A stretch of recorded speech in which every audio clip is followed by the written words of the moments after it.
Okay, now we are starting with a new chapter that is a linear programming problem 2. अभी तक हम लोगों ने फर्स्ट वाला किया था. फर्स्ट वाले चैप्टर में क्या था? In a linear programming problem in a first हम लोगों ने इक्वेशन प्रिपेयर किए, राइट? अभी उन इक्वेशंस को हम लोग ग्राफिकल मेथड से सॉल्व करेंगे. That is a linear programming problem solved by graphical method. इसको सॉल्व करने का और एक मेथड है सिंप्लेक्स मेथड, बट आप इसको ऑप्शन में छोड़ सकते हो. पूरे पोर्शन में से बस आपको वो चैप्टर ऑप्शन में छोड़ना है. बिंदास छोड़ दो, बोर्ड में आप पूरा पेपर अटेम्प्ट कर सकते हो. उसको ऑप्शन में छोड़ा तभी भी क्लियर हो रहा है, क्योंकि थोड़ा कॉम्प्लिकेटेड है, टाइम कंज्यूमिंग है, और ये कर रहे हैं तो उसको करने का जरूरत नहीं. समझा? ओके, तो अभी now we are starting with the linear programming problem which is solved by the graphical method. Now question number 10 please open करो. पैराग्राफ वाइज इंफॉर्मेशन है कि नहीं है? तो when in your question paragraph wise information is given, it means we have to formulate the LPP. मतलब हम लोगों को वो एलपीपी को भी फॉर्मुलेट करना है, जो क्वेश्चन दिया है उसके हिसाब से, एंड देन वो फॉर्मुलेट होने के बाद इसको सॉल्व करना है ग्राफिकल मेथड से. A manufacturer produces two different model X and Y of the same product. Model X makes the contribution of the 50 per unit and model Y of rupees 20 per unit. क्या समझ में आया? बोलो कितने product का हम लोग प्रोडक्शन करने जा रहे हैं, प्लीज बताओ. Model X as well as model Y. According to the question data को देखेंगे. X and Y of the same product. Model X makes a contribution of rupees 50 per unit and Y makes a 20 per unit towards the total profit. तो X के लिए क्या available है? बोलो profit. X का profit कितना दिया है बताओ? 50. Y का प्रॉफिट कितना दिया है? बोलो प्लीज 20. तो वो 20 लिखते हैं. जो जो इन्फॉर्मेशन है वो लिखते जाएंगे. Now raw material for R1 and R2 is to be required for the production. Production करने के लिए हम लोगों को दो मटेरियल लगेंगे, R1 as well as what? R2. तो यहाँ लिखेंगे R1, यहाँ लिखेंगे R2. सही है? ओके. एटलीस्ट आगे देखो, raw material R1 R2 as required for the production. At least 15 kgs of R1 and at least 10 kgs of R2 must be used daily. Daily के लिए एटलीस्ट कितना यूज करना चाहिए? R1 15, हाँ या ना? एंड R2 कितना यूज करना चाहिए? 10. And also at most 36 labour hour are utilise. And labour hour कितने अवेलेबल है? अच्छा ठीक है, लेबर का भी इंफॉर्मेशन देके रखा है. आगे देखो, ये थोड़ा साइड बाद में लिखेंगे. आगे देखो, a quality of the a quantity of 3 kgs of the R1 is required for X and 1 kg of the R1 is required for Y. क्या समझा? 3 kgs of R1 is required for the X and 1 kgs of R1 ही बोला है ना, is required for the Y. तो X and Y के नीचे लिखा. सही है. And for each of the X and Y 1 kg of R2 is required. तो X and Y के लिए R2 कितना लगेगा? 1 kg बोला है वहां पे. दोनों के लिए 1 kg. ये भी हो गया. उसके बाद it takes a 4 labour hour to manufacture X. X को बनाने के लिए लेबर आवर, तो यहाँ लिखेंगे लेबर. कितने आवर्स लगते हैं? 4 labour hour for x. X था इसके लिए एक्स के नीचे लिखा. वाई के लिए कितना दिया है? 3 labour hour for the manufacture of the Y. तो 3 labour hours for the manufacturing of the what? Y. How many units of each model should be produced to maximize the profit? Formulate the LPP. बस इतना information है. But बीच में जो 2 line था उसका data हम लोगों ने कहीं रिकॉर्ड नहीं किया था, उसके ऊपर वापस चले जाओ. At least 15 kgs of R1. तो we can say that availability, उन्होंने बोला कि हमारे पास R1 जो अवेलेबल है वो 15 kg एटलीस्ट उसका डेली का यूज होना ही चाहिए. तो this is the availability of the R1. तो इसको हम लोग यहाँ हेडिंग लिखेंगे अवेलेबिलिटी. यहाँ क्यों लिखा? सिंपल बात है, R1 का इंफॉर्मेशन दिया है ना, तो R1 की लाइन में लिखना है, इसके लिए वहां लिखा. यहाँ लिखो तो वो X and Y बन जाएगा, राइट? इसलिए अवेलेबिलिटी वहां लिखा. एटलीस्ट कितना केजीज यूज करना है? बोलो R1 50. वैसे R2 कितना यूज करने का है? बोलो 10 kgs of R2 is must be use. ये भी देके रखा है. एंड उसके बाद लेबर कितना बोला है? At most 36 labour hour is to be utilise. तो लेबर आवर के लिए कितना लिखा? 36. I hope no doubt in this. मुझे बताओ ये लिखा हुआ समझा क्या? ये डेटा मैंने बस लिखा, अभी तक मैंने एलपीपी फॉर्मुलेट नहीं किया. तो अभी हम लोग करेंगे फॉर्मुलेट एलपीपी. बोर्ड पे ध्यान दो. Linear programming problem. एलपीपी को स्टार्ट करने के लिए सबसे पहले होता है लेट. लेट क्या? कितने यूनिट का प्रोडक्शन कर रहे हो? एक्स एंड वाई कर रहे हो ना. तो let x1 is equal to number of unit production of x and x2 is equal to number of unit production of what? y. हाँ या ना?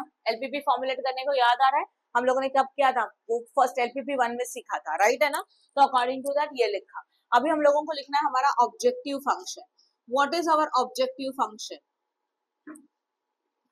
क्वेश्चन में क्या दिया? प्रॉफिट की कॉस्ट है. बोलो प्रॉफिट दिया है, तो मैक्सिमाइज और मिनिमाइज, मैक्सिमाइज। तो objective function is a maximisation of z। कितना प्रॉफिट सोचते हो? 50 x1 प्लस 20 x2, क्योंकि x को हम लोगों ने x1 एज्यूम किया और y को हम लोगों ने क्या एज्यूम किया? x2 एज्यूम किया। ये समझ में आया? ओके, अब मटेरियल इसको बोलते हैं क्या बोला जाता है? Subject to constraint. याद आ रहा है? तो लिखेंगे सब्जेक्ट टू व्हाट? कंस्ट्रेंट। यहां तक समझ में आया? अब सब्जेक्ट टू कंस्ट्रेंट में पहला लिमिटेशन, R1 कितना केजी यूज कर रहे हो? 3 केजी। किसके लिए R1 यूज करो? X के लिए, है या ना? मतलब 1 यूनिट ऑफ X बनाना है तो 3 केजी ऑफ मटेरियल लगता है, तो उस यूनिट को क्या एज्यूम किया था? X1। तो 3 ऑफ X1, Y मतलब क्या है? X2 है, तो प्लस Y कितना यूज हो रहा है? 1 केजी। मैं R1 का ले रही हूँ, देखो 3 केजी एंड 1 केजी ना, तो 3 ऑफ X प्रोडक्ट, X को क्या एज्यूम किया था? X1, and 1 KG of Y product, Y को क्या एज्यूम किया था? X2। बट ये मटेरियल कितना अवेलेबल है? एटलीस्ट 15 बोला है ना, चेक करो। एटलीस्ट 15, एटलीस्ट मतलब कम से कम। उन्होंने ये बोला है अगर आप मटेरियल यूज कर रहे हो तो मिनिमम डेली 15 केजी तो यूज होना चाहिए, मिनिमम। तो ये मिनिमम है, 15 क्या है? मिनिमम है। अगर ये मिनिमम है तो इसका कॉम्बिनेशन बड़ा होना चाहिए, तो साइन कौन सा आएगा? It should be greater than what? Equal to, क्योंकि ये मिनिमम है। समझ में आया? Same for the R2। R2 के लिए क्या बोला है? R2 कितना यूज हो रहा है? 1 kg फॉर X, तो X को लिया X1, then again 1 kg of Y, तो 1 kg for X2, and material कितना अवेलेबल है? 10। ये भी एटलीस्ट बोला है, ये मिनिमम है। अगर ये मिनिमम है तो this should be what? Maximum. समझा? मतलब मटेरियल टूल आप जितना भी यूज करोगे वो डेली मिनिमम 10 केजी तो यूज करना ही चाहिए, उससे ज्यादा यूज कर सकते हो। तो ये जो कॉम्बिनेशन है वो 10 से ज्यादा रहेगा। समझ में आया? ओके, उसके बाद है लेबर। लेबर देखो कितना है, देखो यहाँ पे 4 आवर्स है, तो 4 of X1 plus 3 of X2, कितना लेबर अवेलेबल है? 36 को वर्ड क्या दिया है जाके देखो, प्लीज चेक करो। लेबर के लिए क्या बोला है? एटमोस्ट, एटमोस्ट, एटमोस्ट मतलब मैक्सिमम, ज्यादा। तो दिस इज अ मैक्सिमम, ये बड़ा है तो ये क्या होगा? छोटा। तो साइन क्या आएगा? ये बड़ा है ना, तो this should be less than and equal to 36। समझ में आया? एंड लास्ट वन में आता है non negativity constraint, that is x1 comma x2 should be greater than equal to 0। This is a formulation of the LPP. समझ में आया? मतलब इस क्वेश्चन में देखो, नॉर्मली आपको इस चैप्टर में क्वेश्चन किस तरह से आ सकते हैं, लाइक दिस। एक टेबल देके रखा है, एक पैराग्राफ दिया है, अकॉर्डिंग टू पैराग्राफ हम लोगों ने एक टेबल प्रिपेयर किया और with the help of this formulate किया LPP. Okay, but some time ये ऑलरेडी दिया रहेगा, तो बस ये लेके डायरेक्टली सॉल्व करना। ये हम लोगों ने सिर्फ एलपीपी फॉर्मुलेट किया, अभी इसको सॉल्व करना है बाय ग्राफिकल मेथड। अब एक्चुअली सॉल्व करेंगे मतलब क्या करेंगे? देखो, हम लोगों ने एज्यूम किया था कि प्रोडक्ट एक्स का जो नंबर ऑफ यूनिट है उसको क्या एज्यूम किया था? x1। मतलब प्रोडक्ट एक्स बनाएंगे तो कितने नंबर ऑफ यूनिट बनाएंगे? मतलब x1। प्रोडक्ट y का प्रोडक्शन करेंगे तो कितने नंबर ऑफ यूनिट प्रोडक्शन करेंगे? मतलब क्या है? x2 है। ओके, हमारा ऑब्जेक्ट क्या है? प्रॉफिट दिया है, तो profit should be what? Maximise. तो हम लोगों को भी ये फाइंड आउट करना है ऐसे कितने नंबर ऑफ यूनिट का हम लोग प्रोडक्शन करेंगे x एंड y का, ताकि हमारा एंड में जो प्रॉफिट है वो मैक्सिमाइज हो। समझ में आया? तो आपको निकालनी है ये x1 and x2 at the object of maximisation of z। Clear? तो how many number of units of product X and product Y should be produced, and at that number of units our profit will be what? Maximized। ये आपको find out करना है by which method? Graphical method. समझ में आया? Okay, चलो पहले क्या किया? एलपीपी फॉर्मुलेट किया। अब सम को सॉल्व करेंगे। सम को सॉल्व करने के लिए कुछ स्टेप्स है। सबसे पहले ये जो इक्वेशंस है उनके साथ शुरू करेंगे। पहला इक्वेशन बोलो क्या था? बोलो। फर्स्ट इक्वेशन ये वाला, सब्जेक्ट टू कंस्टेंट से शुरू करेंगे। What is the first equation? 3x1 plus 1x2। इसको इक्वेशन में कन्वर्ट करो, ये इन इक्वेशन है। इक्वेशन मतलब व्हाट? इक्वालिटी। यहाँ पे इक्वल का साइन है क्या? नहीं है, less than and greater than है, तो इसको पहले इक्वेशन में लिखो। तो साइन क्या डालेंगे? Equal to 50। लिखा हुआ सही है? Okay, now listen up. यहाँ पे एज्यूम करेंगे x1 is equal to 0। Assume that compulsory, x1 is equal to what? 0। तो जो आपने x1 is equal to 0 assume किया ना, ये वैल्यू पुट करो ऊपर वाले इक्वेशन में। तो 3x1 के बदले में क्या आएगा? 0 plus 1 into x2 is equal to 15। 3 into 0 1 0, तो ये तो चला गया। अब क्या बचा? 1x2 is equal to what? 15। That is x2 is equal to what? 15, क्योंकि 1 तो निकल जाता है ना, 1 से डिवाइड। जैसे 1 यहाँ पे मल्टीप्लीकेशन में, यहाँ पे आके क्या हो जाएगा? डिवाइड। तो 15 इंटू डिवाइड बाय 1 क्या बनता है? 15। तो आपको x2 का वैल्यू कितना मिला? 15। ये समझा? ओके, आपने क्या किया था? x1 को 0 एज्यूम किया तो अब आपको x2 मिला। अब आपको सेकंड स्टेप में x2 को 0 एज्यूम करना है इस इक्वेशन। सही है, तो अगेन आप क्या एज्यूम कर रहे हो, x2 is equal to what 0, तो 3x1 as it is plus 1 into what 0 equal to 15। 1 into 0 क्या बनेगा 0, छोड़ दो उसको। 3x1 is equal to what 15, तो x1 is equal to 15 upon 3, ये डिवाइड होगा तो x1 इज इक्वल टू 12।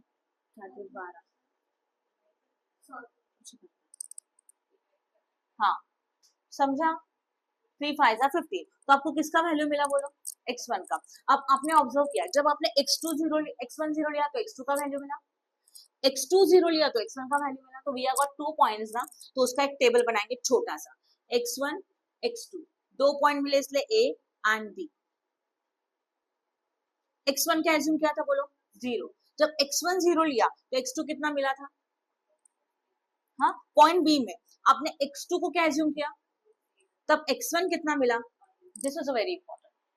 समझा, आपके इस सॉल्यूशन में ना ये वर्किंग नोट इंपॉर्टेंट नहीं है, बट आपका ये जो पॉइंट लिखे ना मैंने ब्रैकेट में बॉक्स में वो बहुत इंपॉर्टेंट है। आपको चाहिए तो आप ये रफ में बना सकते हो बट मत करना, यहीं पे करना सिस्टमेटिकली, शॉर्ट में कैलकुलेशन चलेगा, नो प्रॉब्लम। क्लियर है, ऐसे किया मैंने फर्स्ट इक्वेशन से था, और सेम मेथड आपको अप्लाई करना है ऑल इक्वेशंस के साथ। कितने इक्वेशंस है एक्चुअल टोटल में, तीन में से पहला हो गया, अब सेकंड। चलो बोलो what is your second equation, 1x1 that is सीधा x1 लिखो प्लस x2 इक्वल टू 10, क्योंकि 1 नहीं लिखा तो चलता है, पता 1 होना चाहिए आपको, बराबर ना, वेरिएबल के आगे कोई नंबर नहीं है तो it is assume that it is a 1, तो नहीं लिखा तब भी चलेगा। समझा इक्वेशन क्या लिखा वो x1, चलो करें अभी, वापस सेम रूल, x1 को क्या एज्यूम करेंगे 0, तो क्या बनेगा देखो 0 plus x2 is equal to 10, तो x2 is equal to what 10, एक इक्वेशन मिला। दूसरा क्या एज्यूम करेंगे x2 is equal to what 0, तो x1 as it is plus 0 equal to 10, तो x1 is equal to what 10। आपको अगेन एक टेबल बनाना होगा, अगेन से x1 x2, अभी a एंड b पॉइंट हो चुके थे, आप कौन से पॉइंट लेंगे c and d, next point new point, repeat मत करना, तो c एंड d। हाँ, जहां पे x1 कितना लिया था 0, तब x2 कितना आया 10, जब x2 0 लिया तब x1 कितना आया 10, हो गया एक टेबल और, समझ में आया, सही है। अब तीसरा वाला इक्वेशन, चलो बोलो what is equation third one, 4x1 plus 3x2 equal to 36, सही है। Again same rule, x1 is equal to what 0, तो क्या करेंगे 4 into 0 plus 3x2 equal to 36, 4 into 0 क्या बनेगा 0, तो बचेगा क्या 3x2 is equal to 36, now x2 is equal to 36 divide by 3, तो x2 is equal to what, समझा। अगेन किसको एज्यूम करेंगे x व्हाट, x2 को 0 एज्यूम करेंगे, सही है ना, पहले x1 को 0 एज्यूम किया था, आप किसको एज्यूम किया x2 को 0, तो 4x1 as it is plus 3 into 0 is equal to 36, तो 4x1 is equal to what, समझ रहे हो, इसको यहां सॉल्व करूं क्या, चलेगा ना, हाँ, यहाँ पे मैं लिख रही हूँ x2 is equal to what 0, तो 4x1 plus 3 into 0 is equal to 36, तो 4x1 is equal to 36, x1 is equal to 36 upon 4, कितना आता है, सही है, एक वैल्यू। अब और दो वैल्यूज मिले आपको, मिले कि नहीं, तो न्यू टेबल बनेगा, x1 x2 cd हो चुका था, अब क्या वैल्यूज आएंगे en s, x1 को 0 लिया था तब x2 कितना मिला 12, x2 को 0 लिया था तब x1 कितना मिला, इजी है। ये जो नॉन नेगेटिविटी कंस्टेंट है उसका कुछ नहीं करना है, बस इक्वेशन के वैल्यूज निकालने, उसके पॉइंट निकालने, तो आपको तीन टेबल मिले, ए फर्स्ट सेकेंड एंड थर्ड, उसमें ए बी सी डी ई है। अभी आपको डायग्राम ड्रॉ करना है, ग्राफ ड्रॉ करना है, बोर्ड पे ध्यान दो प्लीज, डायग्राम कैसे ड्रॉ करें आपको सबको पता है, जब भी आप डायग्राम ड्रॉ करोगे तो एक्सिस कितने होते हैं, दो, पता है ना, x axis and what, draw करने से पहले जरा सोचो पॉइंट्स कहाँ कहाँ तक है, 9 है 12 है, x2 का हाईएस्ट कौन है, x2 में जाओ, देखो 15 है, 10 है x2 में, और यहाँ पे 12 है, मतलब 15 तक ड्रॉ करना है मुझे। आप दो दो का डिफरेंस ले सकते हो या तो 1 to 15 ले सकते हो, बट मैं यहाँ पे 2 2 का डिफरेंस ले रही हूँ। समझ में आया? ओके, और x1 में हाईएस्ट कौन है, चेक करो, 5 है, 9 है, 10 है, तो 10 है, हाँ या ना? तो यहाँ पे हम लोग 2 2 का डिफरेंस लेंगे, ये 0 पॉइंट होता है, पता है आप लोगों को। ये इसको x1 लिखेंगे और इसको क्या लिखेंगे बोलो, x2, सही है। अब पहले क्या लिखेंगे बोलो, 1 लू की 50, मतलब 1 1 का डिफरेंस है कि 2 2 का लू। अगर आपको बहुत ऐसा लगता है परफेक्ट आंसर चाहिए तो 1 1 का ले लेते हैं, मतलब 15 नंबर आएंगे ऐसे, ठीक है, देखते होता है क्या। 1 2 3 4 5 6 7 8 9 10 11 12, हाँ या ना, 13, जगह नहीं होगा।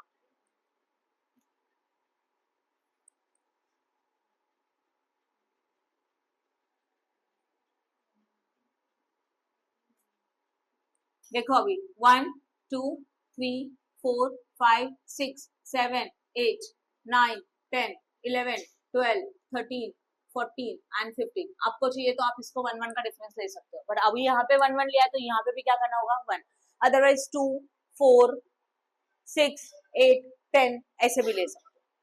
समझ में आया, कुछ भी चलेगा। अभी यहाँ पे क्या लिखूं वापस से, 1 2 3 4 5 6 7 8 9 10 11 12 13 14 and what 50, this is a x1, लिख देते 1 2 3 4 5 6 7 8 9 10 11 12 13 14 and what 50। चलो ड्रॉ करें। ड्रॉ करते वक्त बहुत केयरफुली ड्रॉ करना है। सबसे पहला वाला ये कौन सा पॉइंट दिख रहा है आपको, ए में पहला पॉइंट क्या है, 0, तो x1 पे 0 है, तो x1 ये लाइन है, इस पे यहाँ 0 है, तो एक पॉइंट हो गया, ए वहां पे है। बट उसी के साथ दूसरा देखो क्या है, x2 क्या है, 15 है कि नहीं है, तो x2 पे जाओ और क्या लिखो, 15 पे डॉट किया, ये पॉइंट समझ में आया, एक मिला, मतलब एक 0 एंड क्या हुआ, 15 हुआ, तो this is a point A, जहां पे क्या है 0 कॉमा क्या है बोलो, एक पॉइंट मिला आपको और कुछ भी नहीं मिला, सही है। पहला पॉइंट प्लॉट किया। सेकंड पॉइंट बी है, उसमें x1 क्या है, 5 है, और x2 क्या है, 0, तो x1 पे कहाँ डॉट करे, 5, समझा। और यहाँ लिखेंगे बी 5 कॉमा 1, लिखा हुआ सही है, यस और नो, बोलो फटाफट। अब इसको आपको करने का है ज्वाइन।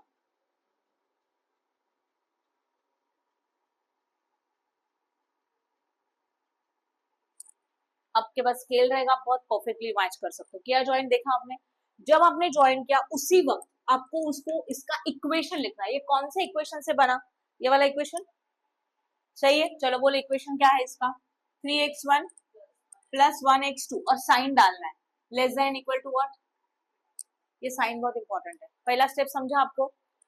देखो मैंने कुछ भी पॉइंट मिस नहीं किया, ए लिखा, पॉइंट प्लॉट किया तो उसका मेजरमेंट लिखना जरूरी है, तो ए लिखा, फिर क्या लिखा बोलो, बी भी तो लिख दिया, फिर इक्वेशन भी लिख दिया, सही है। अब नेक्स्ट आता है ये वाला equation, C and D. C x1 0 है, x2 में क्या है 10 है, x2 यहाँ पे है तो सी 0 10, उसी वक्त डी में क्या है, x1 पे 10 है और ये 0, तो 0 प्लॉट करने का जरूरत है, तो डी क्या मिला बोलो, 10 एंड 0, सही है। अब ये दो पॉइंट से एक लाइन ड्रॉ कर, तो ये दो पॉइंट से एक लाइन,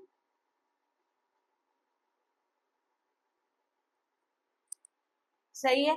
अब इसका इक्वेशन, ये लाइन कौन से इक्वेशन से बना था वो बोलो, x1 plus what, x2, sign क्या था, greater than equal to what, 10, समझा।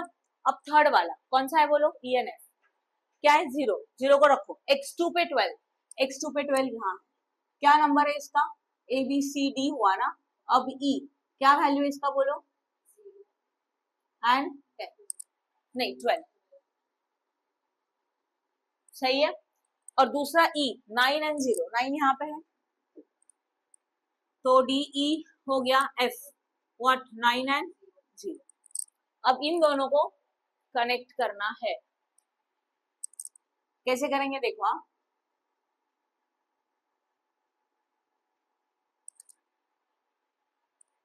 समझा? जब आप 2 नंबर प्लॉट करते हो ना 2 पॉइंट, तो उसी वक्त उसको लाइन ड्रॉ करना। अगर आपने सारे पॉइंट ऐसे ही छोड़ दिया, लास्ट में तीनों का प्लॉट करने के आपको समझेगा ही नहीं कौन से 2 पॉइंट कनेक्ट करना है। ठीक है, अब चलो मुझे बताओ इसका इक्वेशन क्या है,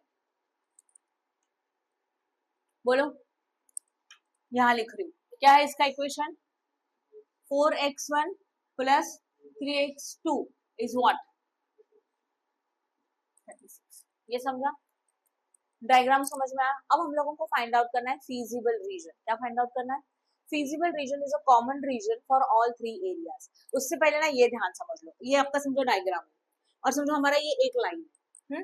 इसका समझो इक्वेशन है 3x1 प्लस 3x2 इज लेस देन इक्वल टू 10। ऐसा इसका इक्वेशन है। साइन कौन सा है? लेस देन, बराबर है। लेस देन के साइन में क्या होता है ना, ये जो आपने लाइन ड्रॉ किया, इसका ये साइड वाला है ना, इसको बोलते हैं टूवर्ड्स ओरिजिन। इसको ओरिजिन बोलते हैं, जीरो को क्या बोलते हैं? ओरिजिन। ये लाइन का ये साइड मतलब टूवर्ड्स द ओरिजिन है, और ये मतलब अपोजिट टू द ओरिजिन। ये पॉइंट तो क्लियर है? कोई भी लाइन हो, ओके। अब समझ लो हम लोगों का ये डायग्राम हुआ, और इस डायग्राम में 3x1 प्लस क्या है समझ लो, 3x2 इज ग्रेटर देन 10। जब ये साइन आता है ना, तो शेडेड एरिया आता है टूवर्ड्स द ओरिजिन। साइन कौन सा रहेगा? Less than. तो लेस देन वाला साइन आया, लेस देन का साइन मतलब ये वाला, तो towards origin. Which side? Towards origin. ये शेडेड एरिया है। बट अगर ये वाला साइन आया तो अपोजिट टू द ओरिजिन, मतलब ये शेडेड एरिया रहेगा। समझ में आया रूल? तो समझ लो ग्रेटर देन का साइन आया, ग्रेटर देन का साइन कैसे होता है? ऐसे। तो उसका शेडेड एरिया क्या रहेगा? Opposite towards origin. ये मैंने रूल लिख के दिया आप लोगों को, समझ में? अब आपको ये साइन फॉलो करना है यहाँ पे। चलो देखो ये लाइन देखते हैं, ये वाला समझो, ये देखो ये लाइन ए एंड बी वाला, ये इक्वेशन का साइन कौन सा है बोलो? क्या है? ग्रेटर देन है ना। 3x1 plus 1x2 is a greater than 15, है कि नहीं? ये साइड बड़ा है, तो ऐसे सिचुएशन में तो अपोजिट टू द ओरिजिन, मतलब ये लाइन के लिए शेडेड एरिया क्या रहेगा? हाँ या ना? ये लाइन का, ये लाइन है उसका, उसका ये वाला पोर्शन पूरा शेडेड एरिया। सही है? समझा कि नहीं समझा? ये इक्वेशन देख लो प्लीज। दूसरा इक्वेशन ये देख लो, इसका भी क्या है? अपोजिट टू द ओरिजिन है। साइन देखो, opposite to the origin shaded area. तो ये लाइन मतलब ये हुआ, इसका भी शेडेड एरिया क्या रहेगा?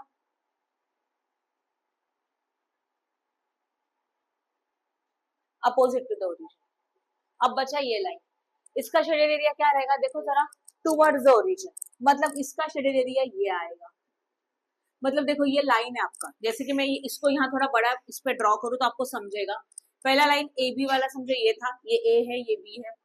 दूसरा लाइन समझो ऐसे था कुछ, तो इसमें का ये समझो ये ए है और ये बी है। ये था हमारा समझो सी और ये डी था, और बीच में से एक चला गया लाइक दिस। इसमें देखो ये 3 साइन है, हाँ या ना? बोर्ड पे ध्यान दो। ये जो लाइन दिख रहा है ना आपको, ये इसका शेडेड एरिया इस साइड में है, इसका शेडेड एरिया कहाँ पे? यहाँ है, और इसका कहाँ पे? ऊपर है। अब तीनों का कॉमन रीजन चाहिए। कॉमन मतलब जो सब में आता है, तो कॉमन रीजन कौन सा रहेगा? देखो ना, ये लाइन के लिए शेडेड एरिया ये पूरा है, इस लाइन का अंदर है, तो अब हम लोग बोल सकते हैं ये वाला जो एरिया दिख रहा है आपको, देखो और ये हमारा शेडेड एरिया हो गया कॉमन रीजन वाला। हुआ कि नहीं? जो सबके अंदर आता है, सारे लाइन के अंदर कवर होता है, उसको बोलते हैं शेडेड एरिया। समझ में आया? जैसे कि फॉर एग्जांपल, अभी ये डायग्राम थोड़ा डिफिकल्ट है, समझो। यहाँ ध्यान दो, एक ऐसा लाइन ड्रॉ किया और समझ लो एक ऐसा लाइन ड्रॉ किया।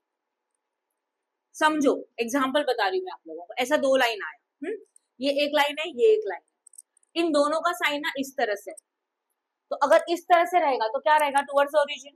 तो इसका शेडेड एरिया भी ये है, और इसका शेडेड एरिया भी क्या है? ये है। बट कॉमन रीजन कौन सा बनता है? ये बनता है कि नहीं? हाँ ना, जो सबके अंदर आता है उसको बोलते हैं फीजिबल रीजन। जो सारे लाइन के अंदर कवर होता है उसको क्या बोला जाता है? Feasible reason. तो इस क्वेश्चन में हमारा जो फीजिबल रीजन है वो ये एरिया है, तो उसको आपको ऐसे शेडेड करना है, बाकी एरिया को नहीं। लिखा हुआ सही है? समझा? अब जरा पॉइंट देखो, कितने पॉइंट मिले आपको? 3।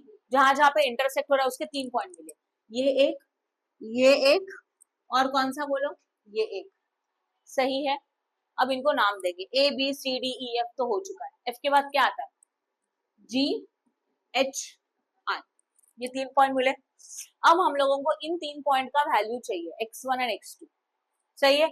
उसको कैसे करेंगे, उसके कुछ रूल्स है, बोर्ड पे ध्यान दो प्लीज। सबसे पहले आपको समझो g का वैल्यू चाहिए, g में क्या चाहिए, x1 कॉमा व्हाट, मतलब क्या पता है, ये g पॉइंट है ना, तो ये ऐसा और ऐसा वर्टिकल, एक x1 का वैल्यू चाहिए, x2 का वैल्यू चाहिए, सही है। उसको कैलकुलेट कैसे करेंगे, g पॉइंट जिस दो लाइन से बना, जिस दो लाइन के इंटरसेक्शन से बना, वो दो इक्वेशन कौन से बोलो, ये पॉइंट कौन से लाइन से बना, ये एक था ना, देखो ना, ये एक लाइन है और ये एक लाइन है, हाँ या ना, समझ रहा है। चलो बताओ ये लाइन का इक्वेशन क्या है, बोलो 3x1 plus 1x2 equal to 50, equation लिखा मैंने, ये कौन सा लाइन हुआ, ये वाला, सही है। फिर ये पॉइंट बना ये बाहर ये वाले लाइन से, मतलब कौन सा लाइन बनता है, ये वाला लाइन क्या है बोलो, 3x1, नहीं उसका इक्वेशन कौन सा है बोलो, ये लाइन का इक्वेशन चाहिए मुझे, मतलब ये वाला है, that is a 4x1 plus 3x2 equal to 36। अब मुझे इसको सॉल्व करना है, बोलो, मुझे ये पॉइंट चाहिए, ये पॉइंट कौन से दो लाइन के इंटरसेक्शन से बना, ये पॉइंट कौन से दो लाइन के इंटरसेक्शन से बना, सोचो, पहला कौन सा लाइन आया, ये वाला, वो लाइन लिखा, okay.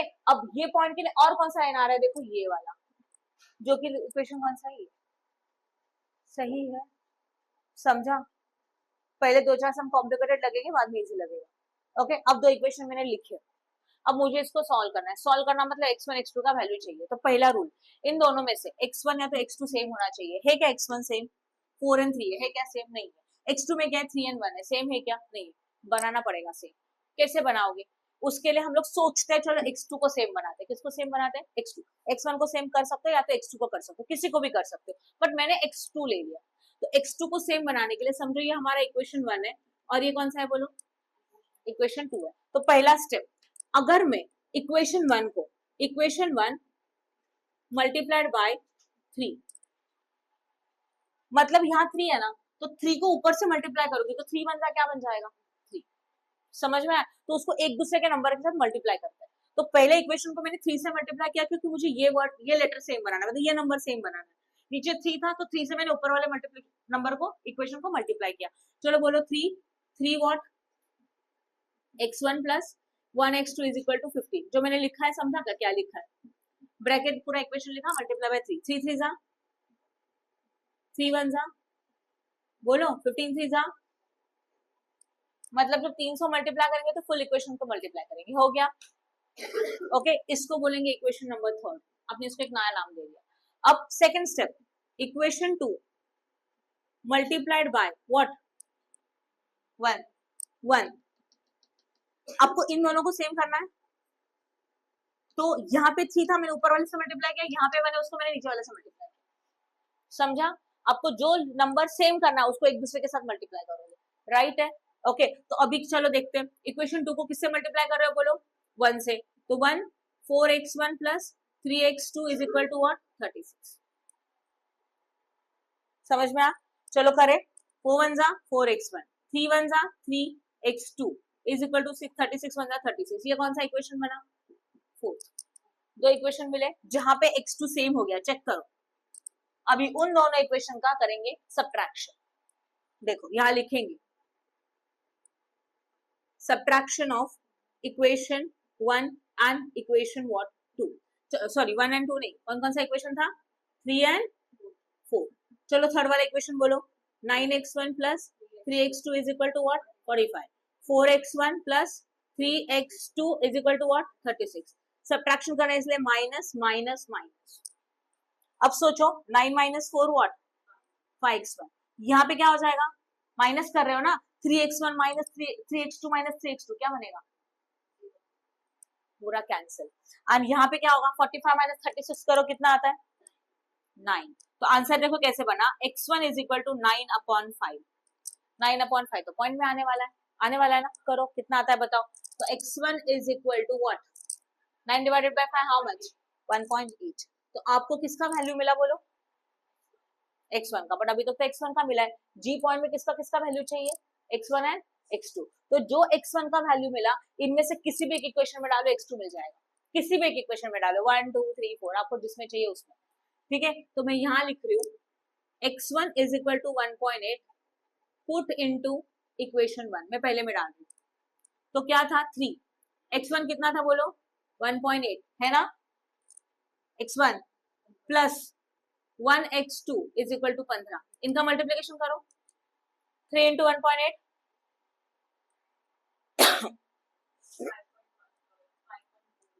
5.4 plus x2 is equal to 15। Now x2 is equal to 15 divided, नहीं 15 व्हाट, माइनस, ये प्लस में है ना, यहाँ पे जगह क्या होगा माइनस। तो x2 is equal to how much, 15 minus 5.4 9.6, सही है, चेक कर लो एक बार। हाँ, अब जरा ऑब्जर्व करो प्लीज, ये जी पॉइंट था, है कि नहीं है, जी पॉइंट का जरा यहाँ देखो, थोड़ा सा डॉटेड करके देखो, आ रहा है ना समथिंग। अभी हम लोगों का डायग्राम परफेक्ट में नहीं है, मतलब मेजरमेंट सही नहीं, और ये वाला x1 यहाँ पे समथिंग, तो ये वाला 1.8 मतलब समथिंग यहाँ पे आएगा, समझा। तो x g का वर्टिकल एंड g का हॉरिजॉन्टल वैल्यूज हम लोगों ने निकाला इस मेथड से। तो आपको g मिल गया, कितना मिला g बोलो, g का वैल्यूज बोलो 1.8 एंड 9.6, सही है क्या, चेक करो। x1 हम लोगों ने 1.8 निकाला, x2 हम लोगों ने 9.6 निकाला, ऐसे हमारा एक इक्वेशन हुआ, मतलब किसका वैल्यू मिला। अब किसका चाहिए और किसका चाहिए, सेम मेथड, समझा, सही है, कुछ कंफ्यूजन है क्या, good, okay. Now we are starting with the next step. Already हम लोगों ने g का वैल्यू निकाल दिया, सही है। अब हम लोगों को किसका वैल्यू चाहिए, h, जिसका वैल्यू चाहिए उसका इक्वेशन को लिखेंगे, h is equal to x1 and x2 का वैल्यू आपको चाहिए। तो h वाला पॉइंट कौन से दो लाइन के इंटरसेक्शन से बना वो बताओ, h वाला पॉइंट ये लाइन से बना है, हाँ या ना। इसका इक्वेशन क्या है, 3x1 प्लस व्हाट, 1 मत लिखना चलेगा, x2 is greater than equal to what, sign के बदले में 15 लिख दो, ये लाइन और ये वाला लाइन, ये वाला, उसका इक्वेशन क्या है बोलो, x1 plus x2 is equal to 10, लिखा हुआ सही है। ऑब्जर्व करो x1 एंड x2 में से क्या सेम है, x1 तो नहीं है, x1 का नंबर क्या है 3, यहाँ पे क्या है 1, कुछ नहीं है मतलब क्या होता है 1। अभी इन दोनों में कोई नंबर नहीं है, मतलब क्या है 1 1, तो ये ऑलरेडी सेम है।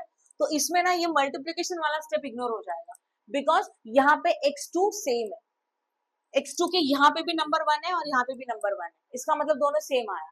तो सेम आया तो डायरेक्टली क्या करोगे, सब्ट्रैक्शन। तो इसको नंबर देते 3 4 हो चुका था ना, 5 एंड व्हाट 6। तो इक्वेशन सब्ट्रैक्टिंग क्या लिखेंगे, subtracting equation 5 and what equation 6। तो लिखो 3x1 plus x2 is equal to 15, x1 plus x2 is equal to 10, लिखा हुआ कुछ समझ में आया, बोलो फटाफट। अभी इसके अंदर क्या हो जाएगा बोलो, ये दोनों क्या होने वाले हैं, हो गए कि नहीं हो गए। तो यहाँ पे कुछ नहीं मतलब 3 है, और यहाँ पे कुछ नहीं मतलब क्या 1 है, माइनस होके कितना मिलेगा 2x1, और ये कितना होगा 5। तो x1 is equal to 5/2, it will be 4.5, x1 का वैल्यू मिला। अभी x2 कैंसिल हुआ इसलिए x1 का वैल्यू मिला, तो x1 का वैल्यू इनमें से कोई भी इक्वेशन में डालो तो आपको क्या मिलेगा, नेक्स्ट वैल्यू मिलेगा, दैट इज x2 मिलेगा। अब लिख देते हैं, चलो put x1 is equal to 4.5 in equation 1, हाँ सॉरी 2.5 आ रहा है क्या, हाँ, मेरा मिस्टेक, चलो 2.5 लिखा। अब ये जो x1 का वैल्यू है वो 6 वाले इक्वेशन में डालते हैं, इक्वेशन सिंपल है। तो x1 मतलब कितना था 2.5 था, चलो इक्वेशन बताओ, पहले वो लिख देती हूँ, x1 plus x2 is equal to what 10, x1 कितना है बोलो 2.5 है, x2 बोलो कितना है पता नहीं है, is equal to what 10। Now x2 is equal to 10 minus 2.5, x2 is equal to what, सही है। तो आपको किसका वैल्यू मिला बताओ, h का, तो लिखो h is equal to x1 कितना था, ये लिखना जरूरी है, और x2 कितना आया बोलो, ये इंपॉर्टेंट है, हो गया। तो आपका h का वैल्यू हो गया। आप किसका चाहिए बोलो, i का चाहिए, i में वापस क्या चाहिए x1 एंड x2। तो पहले वो दो इक्वेशन ढूंढो जो i पॉइंट बना रहे, कौन से दो लाइन से इक्वेशन से i पॉइंट प्रिपेयर हुआ, तो कौन से दो लाइन का इंटरसेक्शन है, ये दोनों, ये वाला एक और ये वाला x, सही है ना? देखो ना, ये वाला लाइन जो है उसका इक्वेशन मैंने यहाँ लिखा था, तो क्या लिखेंगे बोलो, इक्वेशन बोलो, 4x1 plus 3x2 is equal to 36। ये वाला इक्वेशन क्या है, x1 plus x2 is equal to 10। अब मुझे किसी एक को सेम बनाना है, x1 को या तो x2 को। x1 के सामने क्या है 1 है, ऊपर क्या है 4 है, सेम है क्या नंबर? नो। यहाँ पे सेम है क्या? नहीं है। तो मैं सोचू मैं x2 को सेम बनाऊं, ठीक है? तो x2 में ऊपर 3 है, तो नीचे भी 3 करने के लिए किससे मल्टीप्लाई करना पड़ेगा? 3 से। तो x2 को, मतलब ये सेकंड वाले इक्वेशन को हम लोग किससे मल्टीप्लाई करेंगे? 3 से। तो इसको लिखेंगे 1, इसको लिखेंगे 2, लिख देते हैं। तो लिखेंगे मल्टीप्लीकेशन इक्वेशन 2 बाय 3। क्यों? क्योंकि इनमें x2 में 3 है, तो मुझे यहाँ पे 3 चाहिए, तो यहाँ कोई नंबर नहीं है, मतलब 1 है, तो 1 मल्टीप्लाई बाय 3 मल्टीप्लाई बाय 1 क्या बन जाएगा? 3। तो दोनों सेम हो जाएगा। समझा? बोलो। चलेगा, उसमें कोई फर्क नहीं पड़ेगा, वो आपके ऊपर डिपेंड है, नो प्रॉब्लम, उसमें चल जाएगा। यहाँ पे भी मैं 1 2 लिखती तो चलता था, क्योंकि ये अलग है, ये अलग है और ये अलग है। समझ में आया? ओके। अब देखते हैं किसको मल्टीप्लाई करें, सेकंड को। किससे मल्टीप्लाई करो? 3 से। तो 3 into x1 plus x2 is equal to 10, पूरा ब्रैकेट के अंदर लिखा। 3 1 जा 3x1 plus 3x2 is equal to what? 30, not 10। कितना लिखा? 30। समझ में आया? ओके। अब ये इस इक्वेशन को क्या लिखूं मैं? थर्ड। तो अभी सब्ट्रैक्शन करेंगे किसका? इक्वेशन 1 एंड इक्वेशन 3 का। सही है। तो फर्स्ट इक्वेशन क्या है बोलो? 4x1 plus 3x2 is equal to 36, और ये 3x1 plus 3x2 is equal to what? 30। दोनों को सब्ट्रैक्शन करना है, मतलब माइनस करना है। 4 माइनस 3 कितना आता है? Only 1, that is 1x1। ये तो दोनों कैंसल, और यहाँ पे क्या बनेगा? 36 माइनस 36 ना। तो आपको किसका वैल्यू मिला? x1 का वैल्यू मिल गया। तो मैं यहाँ कर रही हूँ, देखो x1 इज इक्वल टू कितना मिला? 6। अब x1 का वैल्यू किसी भी एक इक्वेशन में डालो, x2 मिल जाएगा। मैं सेकंड इक्वेशन में डालूंगी, वो सिंपल है ना? तो बोलो सेकंड इक्वेशन क्या है? x1 plus x2 is equal to what? 10 है क्या? सॉरी 10। अभी x1 मतलब कितना था? 6। x2 मतलब पता नहीं है, यहाँ 10 है, तो x2 is equal to 10 minus 6। तो x2 इज इक्वल टू कितना आएगा? 4। कौन सा पॉइंट था ये? आई। आई में का आपको क्या क्या मिला बोलो? समझा कि नहीं समझा? कि डाउट है? कैसे किया? x2 is equal to 10 minus 6, तो x2 is equal to what? 4। तो आपको x2 मिला, जहां पे आपको i पॉइंट का वैल्यू मिला। i का x1 कितना था? 6, और x2 कितना था? 4। जरा ऑब्जर्व करो, ये देखो अप्रोक्सीमेट करेंगे ना बराबर। अब ये स्टेट नहीं आ रहा है क्योंकि डायग्राम परफेक्ट नहीं है, मैंने लाइन अप्रोक्सीमेट ड्रॉ की है। तो बराबर देखो x1 6 के नजदीक आएगा, और यहाँ देखो ये 4 का पॉइंट है, ऐसे उसकी वैल्यूज है। समझ में आया? ओके। तो चलो तीनों पॉइंट का वैल्यूज मिल गए, जो मिले वो यहाँ लिखेंगे। जी का वैल्यू क्या था? 1.8, 9.6। एच का वैल्यू क्या था? और आई का वैल्यू क्या था? ये इंपॉर्टेंट है, लिखा। अब लास्ट स्टेप क्या है हमारा? Objective function. अभी मैंने रफ कर दिया, क्या ऑब्जेक्टिव फंक्शन बोलो? What is your objective function? Maximization of Z, हाँ या ना? कितना? क्या है बोलो? 15, शायद 50 ना, प्लस 20x2, ये ऑब्जेक्टिव फंक्शन है। ओके। अब इसको लिखेंगे टेबल के साथ, वो टेबल बहुत इंपॉर्टेंट है। सबसे पहले आपको लिखना है vertex, what?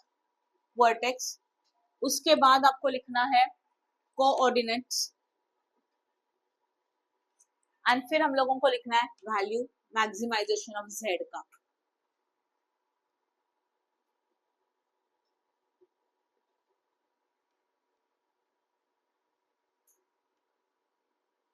Maximisation of Z का इक्वेशन क्या था बोलो? हाँ रुको, थोड़ा अच्छी तरह से लिखते हैं, शॉर्ट में लिखो तो चलेगा ना? कोऑर्डिनेट, फिर आपका main answer, maximization of Z is equal to 50x1 plus what? 20x2। चलो बोलो आपके पास कितने पॉइंट है? 3, जो आपने अभी निकाले। ये जो फीजिबल रीजन है ना, यहाँ लिखना चाहिए आपको, feasible region is equal to क्या था? G, H and what? I। तो इन तीनों के पॉइंट्स चाहिए आपको। समझ में आया? जो फीजिबल रीजन आया उसके पॉइंट, पहला क्या था? G था। G का पॉइंट का वैल्यू क्या है बताओ? 1.8 एंड व्हाट 9.6, ये लिखा हुआ सही है, हाँ या ना? अब ध्यान दो, ये 50 है, 50 बाय डिफॉल्ट पहला वैल्यू x1 होता है, दूसरा वैल्यू क्या होता है, x2 होता है, पता है आपको? तो x1 मतलब कितना लिखूं 1.8 प्लस x20 इंटू x2 मतलब कितना लिखूं 9.6। अब जरा कैलकुलेशन करो, 50 इंटू 1.8 कितना आता है, 50 इंटू 1.8 कितना आता है, कितना आया 90, पक्का? हाँ, प्लस 20 इंटू 9.6, 20 इंटू 9.6 190, सही लिखा है, इन दोनों का addition 192 plus 90,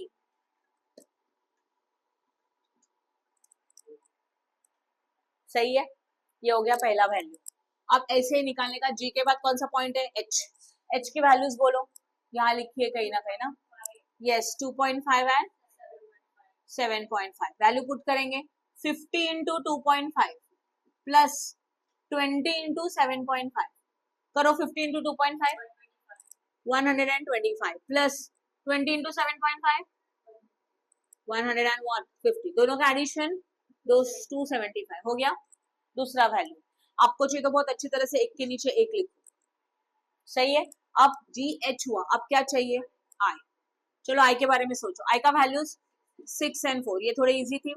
50 into 6 plus 20 into what 4, करो plus 80, that is a what, लिखा हुआ सही है। क्या था objective function, maximization of Z, इनमें मैक्सिमम कौन है, सही है। तो हम लोगों को x1 मतलब प्रोडक्ट x के 6 नंबर ऑफ यूनिट का प्रोडक्शन करना चाहिए एंड प्रोडक्ट y के कितने यूनिट का प्रोडक्शन करना चाहिए, 4। समझ में आया? तो लिखेंगे ऑप्टिमल सॉल्यूशन, जहां पे आपका मैक्सिमाइजेशन ऑब्जेक्ट था इसलिए इनमें से मैक्सिमम लिया, मिनिमाइजेशन होता तो इनमें से मिनिमम लेते थे।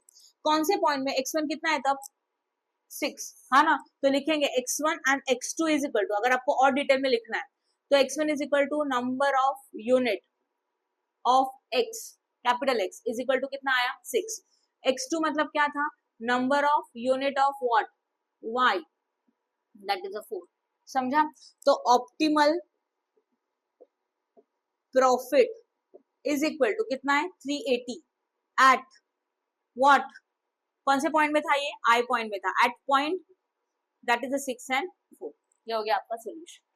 तो अगर आप 6 एंड 4 यूनिट का प्रोडक्शन करते हो, मतलब प्रोडक्ट x के 6 number of unit and product y के 4 number of unit, they are given the highest profit to you because maximization of sale. समझ में आया हम लोगों ने क्या फाइंड आउट किया? Okay, good.